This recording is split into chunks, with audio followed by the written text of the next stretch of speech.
Hello all and welcome back to the channel.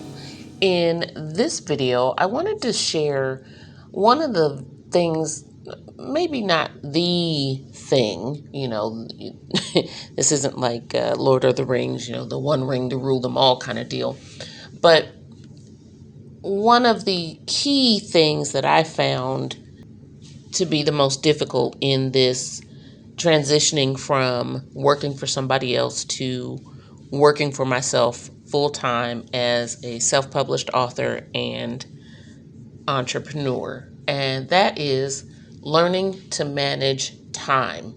Now, I'm not about to go all productivity, time management guru on you because heaven knows I'm still learning, and there are plenty of time management resources and whatnot out there. This is more so just sharing one of the major factors or one of the major lessons that I had to learn, and in hopes that anybody else looking to do the same understands that this may be something that they too might want to brush up on before they take that leap of faith. So looking at working for somebody else, most often that means that your day is structured. Somebody else has decided what time you need to show up, what tasks need to be completed and when, what time that meeting is, and so on. And you may have some wiggle room as to how your day is structured, what happens when, but most often there's a structure in place that dictates what you do and when. For me, I took that leap of faith, and now all of a sudden, how my day flows is solely up to me.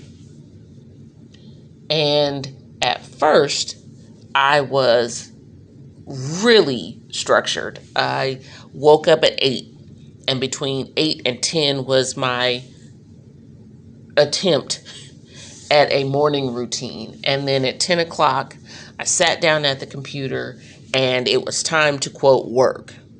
But what I found shortly after that was I didn't know specifically what I needed to work on, like what tasks I needed to be completing in order to, quote, be in business.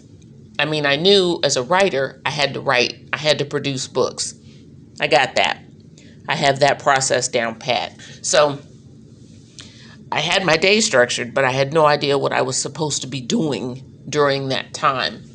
And I quickly learned that what I needed was kind of a roadmap, I guess you could say, an idea on where I wanted to be, like what I wanted to be happening with the business, with the books, and so on, in order to then determine what I needed to be doing each day to get those things done. So my recommendation when you're starting out, well, before you quit the day job, is to take your business idea, take whatever it is you're looking to do as an entrepreneur, as a self-published author. Look at the next 12 months. What do you want to accomplish over that time frame? And yes, woo-woo, goal setting, etc. But more so than goals, specifically, what activities do you want to have completed in that time frame? Some gurus talk about your ideal day. Well, that's all well and good, but unfortunately, my ideal day didn't involve the marketing, didn't involve the admin tasks that go along with running a business. And so I needed to look at my year in terms of reality.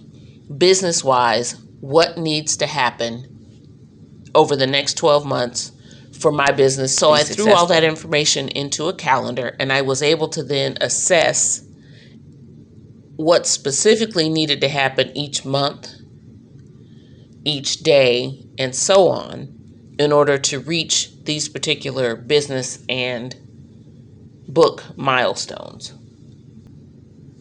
Over the next couple of videos, I'm going to dig a little deeper and talk more specifically about what those tasks are, at least what they are for me, and how I'm then structuring my day, how I'm managing my time during my work week to get these tasks accomplished. Starting out on your own, your work day is not going to be ideal to start. It's just not the reality of the situation. Even if you're starting off with a profitable side hustle and you decide to go full time. Anyway, that's all I'm going to share with you today. Hopefully you are subscribed and you're leaving your questions and comments down below. You're hitting that like button and you're tuning in for the next installment as I talk about time management for self-published independent authors.